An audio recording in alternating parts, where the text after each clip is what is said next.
नमस्कार दोस्तों, स्वागत है आपका अपने YouTube चैनल भी स्मार्ट स्टडी में। दोस्तों, ये हमारी इंडियन ज्योग्राफी की दूसरी क्लास है। अगर आपने हमारी पहली क्लास ना देखी हो तो कृपया उसे ज़रूर देखें। दोस्तों, क्लास को स्टार्ट करने से पहले मैं आपके सामने 4 लाइन बोलना चाहता हूँ, जो कि इस प्रकार है। असफलता एक चुनौती है, इसे स्वीकार करो। असफलता एक चुनौती है, इसे स्वीकार करो। क्या कमी रह गई है, देखो और सुधार करो। जब तक ना सफल हो नींद चैन को त्यागो तुम। जब तक ना सफल हो नींद चैन को त्यागो तुम। संघर्ष का मैदान छोड़ मत भागो तुम। बिना कुछ किए जग में जय जयकार नहीं होती, और कोशिश करने वालों की कभी हार नहीं होती। इसी के साथ हम अपनी दूसरी क्लास स्टार्ट करते हैं दोस्तों। तो आइए शुरू करते हैं। दोस्तों, यह हमारा भारत देश है। सबसे पहले हम भारत की अक्षांश एवं देशांतर विस्तार देखते हैं। भारत का अक्षांश विस्तार 8 डिग्री 4 मिनट उत्तरी अक्षांश से 37 डिग्री 6 मिनट उत्तरी अक्षांश तक एवं 68 डिग्री 7 मिनट से 97 डिग्री 25 मिनट पूर्वी देशांतर तक भारत का विस्तार है। दोस्तों, भारत के सबसे उत्तरी बिंदु को इंदिरा कॉल के नाम से जाना जाता है, और भारत के सबसे दक्षिणी बिंदु को इंदिरा पॉइंट के नाम से जाना जाता है, जो कि अंडमान निकोबार के निकोबार द्वीप समूह में स्थित है, अर्थात ग्रेट निकोबार द्वीप समूह में स्थित है। अगर हम मुख्य भूमि की बात करें तो मुख्य भूमि का सबसे दक्षिणतम बिंदु केप कमोरिन है, जो कि कन्याकुमारी में स्थित है।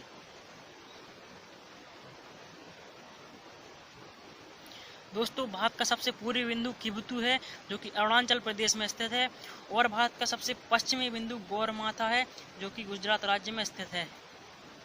दोस्तों, अगर हम बात करें भारत की पूर्व से पश्चिम की लंबाई की, तो भारत की पूर्व से पश्चिम की लंबाई 2933 किलोमीटर है, और अगर हम बात करें भारत की उत्तर से दक्षिण की लंबाई की, तो 3214 किलोमीटर भारत की उत्तर से दक्षिण की लंबाई है।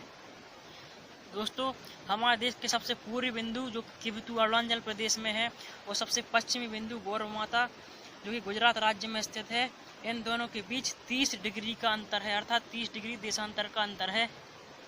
दोस्तों, हमारे भारत की आकृति चतुष्कोणीय है, जो कि इस प्रकार है। इस प्रकार से हमारे भारत की आकृति चतुष्कोणीय है। दोस्तों, अगर हम बात करें भारत और पाकिस्तान के बीच की सीमा की, तो भारत पाकिस्तान के साथ 3323 किलोमीटर की सीमा साझा करता है, और अगर हम बात करें भारत और अफगानिस्तान के बीच की सीमा की, तो भारत अफगानिस्तान से 106 किलोमीटर की सीमा साझा करता है। वहीं अगर हम बात करें चीन की, तो भारत चीन के साथ 3488 किलोमीटर की सीमा साझा करता है। अगर हम बात करें भारत और नेपाल के बीच की सीमा की, तो भारत नेपाल के साथ 1751 किलोमीटर की सीमा साझा करता है, और अगर हम बात करें भारत और भूटान की, तो भारत भूटान के साथ 699 किलोमीटर की सीमा साझा करता है। अगर हम भारत और म्यांमार की करें, तो भारत म्यांमार के साथ 1643 किलोमीटर की सीमा साझा करता है, और अगर हम बात करें भारत और बांग्लादेश की, तो भारत बांग्लादेश के साथ 4096 किलोमीटर की सीमा साझा करता है, जो कि सभी देशों में सर्वाधिक है।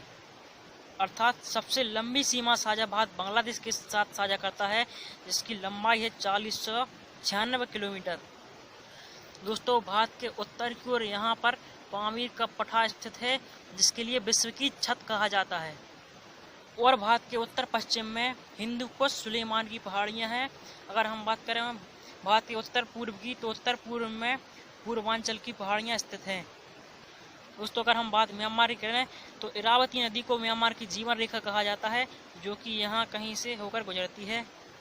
दोस्तों, प्रायद्वीपीय भारत के पूर्व में बंगाल की खाड़ी स्थित है, जबकि प्रायद्वीपीय भारत के पश्चिम में अरब सागर स्थित है।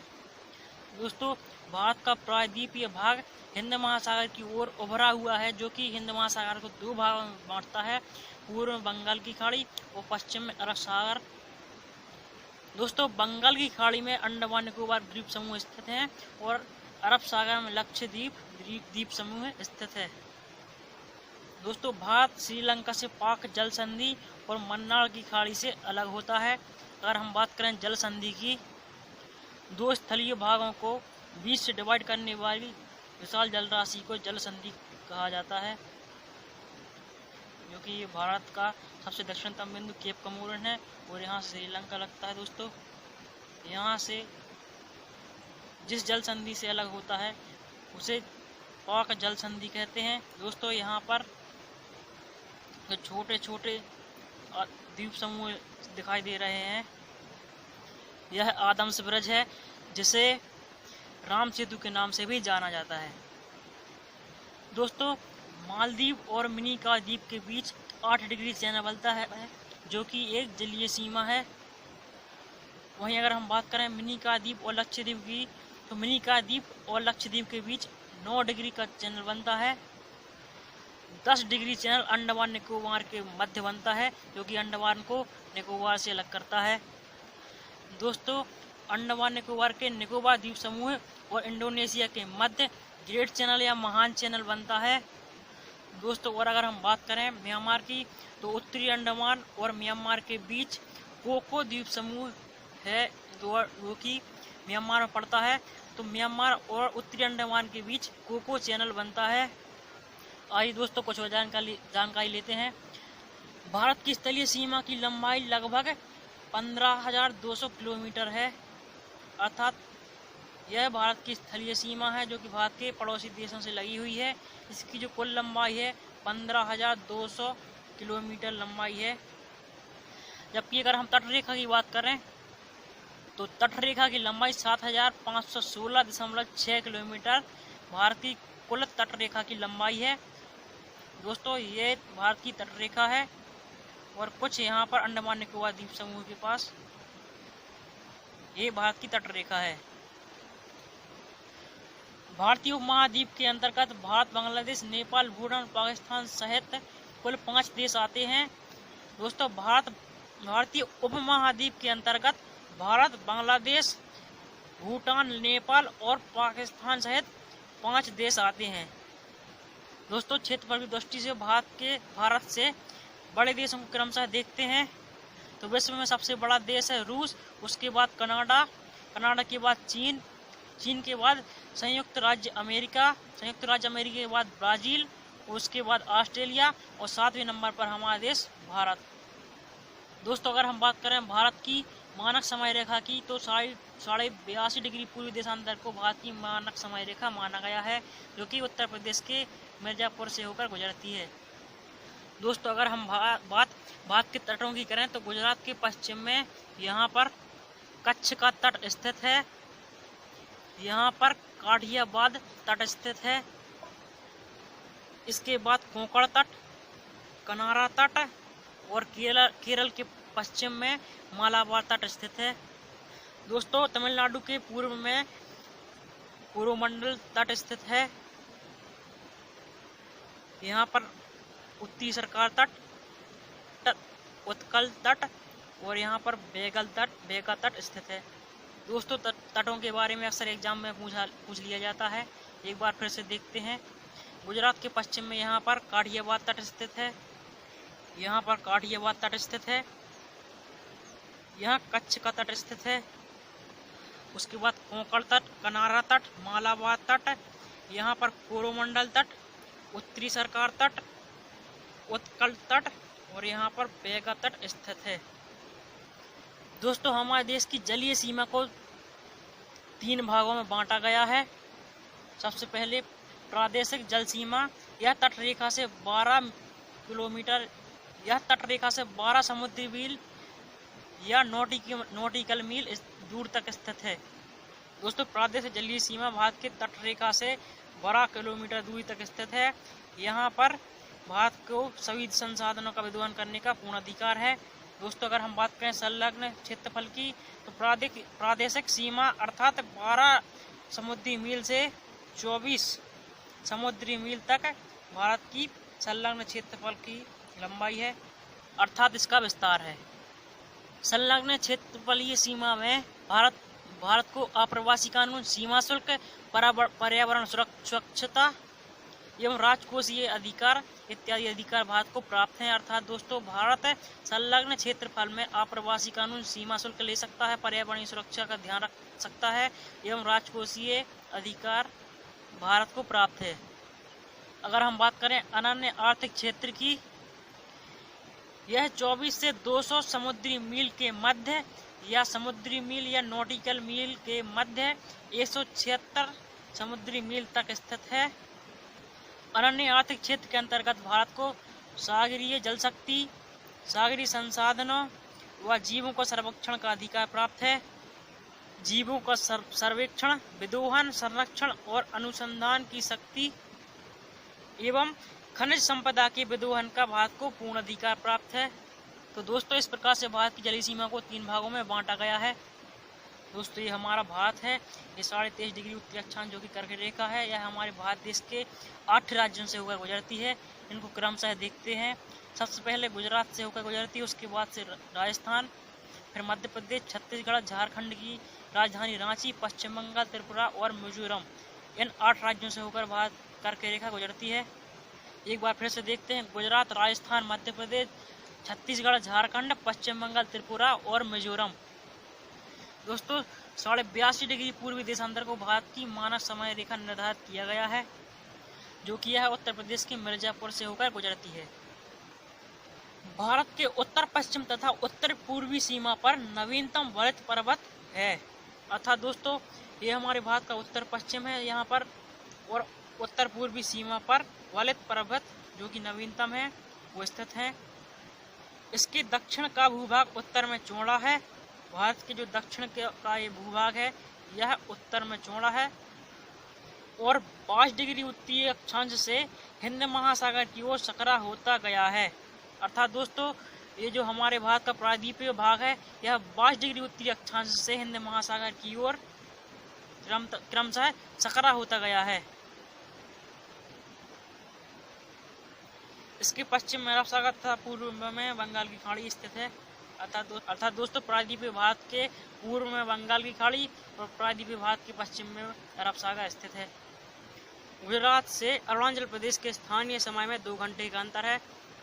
अर्थात दोस्तों, अगर अरुणाचल प्रदेश में 4 बजे सूर्यास्त होता है, तो वहीं गुजरात में 6 बजे सूर्यास्त होगा। चूँकि दोस्तों, भारत के सबसे पूर्वी बिंदु किबुतु और सबसे पश्चिमी बिंदु गौरमौता जो कि गुजरात में स्थित है, उन दोनों के मध्य 30 डिग्री चैनल का अंतर है और एक देशांतर को पार करने में 4 मिनट का समय लगता है, क्योंकि हम इसको मल्टीप्लाई कर देंगे। 4 शून्य 12 120 मिनट। इसको अगर हम घंटे में बदलना चाहें तो 60 से डिवाइड करेंगे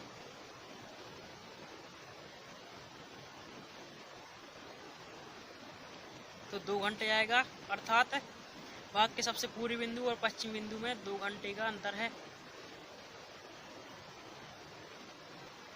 अतः 82.5 डिग्री पूर्वी देशांतर को भारत की यामोत्तर माना गया है, जो कि उत्तर प्रदेश के मिर्जापुर से होकर गुजरती है। अक्षांश का प्रभाव दक्षिण से उत्तर की ओर दिन रात की अवधि पर अधिक पड़ता है। अगर हम बात करें प्रायद्वीप की, यह स्थल का वह भाग है जो 3 ओर से जल से घिरा हुआ होता है। दोस्तों, ये हमारा भारत देश, इसका प्रायद्वीप भाग 3 ओर से जल से घिरा हुआ है। इस तरफ से अरब सागर से, यहाँ पर बंगाल की खाड़ी और यहाँ पर हिंद महासागर स्थित है। भारत का अक्षांशीय एवं देशांतर विस्तार लगभग 30 डिग्री। भारत का अक्षांशीय एवं देशांतर विस्तार लगभग समान 30 समान है, अर्थात 30 डिग्री है। परंतु भूमि पर दोनों की वास्तविक दूरी समान नहीं है, क्योंकि 2 देशांतरों के बीच की दूरी ध्रुवों पर कम हो जाती है, जबकि 2 अक्षांशों के बीच की दूरी सर्वाधिक समान होती है, अर्थात सर्वत्र समान होती है। दोस्तों, हमने कल अक्षांश व देशांतर रेखाओं के बारे में पढ़ा था। देशांतरों के जो दो देशांतरों के बीच की जो दूरी होती है वह ध्रुवों पर कम हो जाती है, जबकि अक्षांशों के बीच की दूरी हमेशा समान होती है। इसलिए अक्षांशीय एवं देशांतर विस्तार लगभग समान होने के बावजूद भी दोनों की वास्तविक दूरी समान नहीं है। 23.5 डिग्री उत्तरी एवं दक्षिणी अक्षांशों के मध्य उष्णकटिबंधीय विस्तार है। दोस्तों, कल हमने पढ़ा था 23.5 डिग्री उत्तरी अक्षांश को कर्क रेखा एवं 23.5 डिग्री दक्षिणी अक्षांश को मकर रेखा कहा जाता है। इन दोनों के बीच उष्णकटिबंध का विस्तार है। यहाँ पर अत्यधिक गर्मी पड़ती है। वहीं अगर हम बात करें भारत के क्षेत्रफल की, तो भारत का क्षेत्रफल 32,87,263 वर्ग किलोमीटर है, जो कि विश्व के स्थलीय धरातल का 2.4% है। और भारत में विश्व की 70.5% जनसंख्या रहती है, जो कि भारत का धरातल है जो विश्व की धरातल का 2.4% है। जो कि बहुत कम है। भारत की पूर्व पश्चिम की दूरी भारत की उत्तर दक्षिण की दूरी से 281 किलोमीटर कम है। अर्थात दोस्तों भारत की पूर्व से पश्चिम की जो लंबाई है उत्तर से दक्षिण तक की लंबाई से 281 किलोमीटर कम है। दोस्तों अगर हम बात करें भारत की जलवायु की, तो भारत की जलवायु मानसूनी जलवायु है। भारतीय कृषि मानसून पर निर्भर करती है। दोस्तों हमारे भारत देश के 70 राज्य ऐसे हैं जो कि अंतर्राष्ट्रीय सीमा से लगे हुए हैं, अर्थात अंतर्राष्ट्रीय देशों के अंतर्राष्ट्रीय रेखा से सीमा साझा करते हैं। और अगर हम बात करें भारत के द्वीपों की, तो भारत में कुल 247 द्वीप हैं।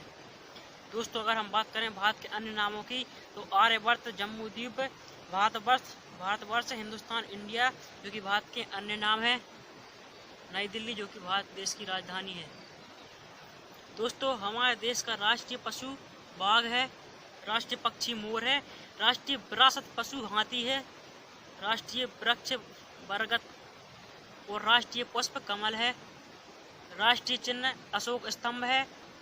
और अगर हम बात करें राष्ट्रीय गान की, तो जन गण मन भारत का राष्ट्रीय गान है, वंदे मातरम भारत का राष्ट्रीय गीत है, भारत की राष्ट्रीय भाषा हिंदी है और दोस्तों भारत की राष्ट्रीय लिपि देवनागरी है। भारत का राष्ट्रीय वाक्य सत्यमेव जयते है, राष्ट्रीय ध्वज तिरंगा, राष्ट्रीय नदी गंगा नदी है, राष्ट्रीय जलीय जीव डॉल्फिन है। दोस्तों ये कॉमन सी बातें हैं जो सभी लोगों को मालूम होगी। तो इसी के साथ हम आज की क्लास समाप्त करते हैं। जय हिंद, जय भारत।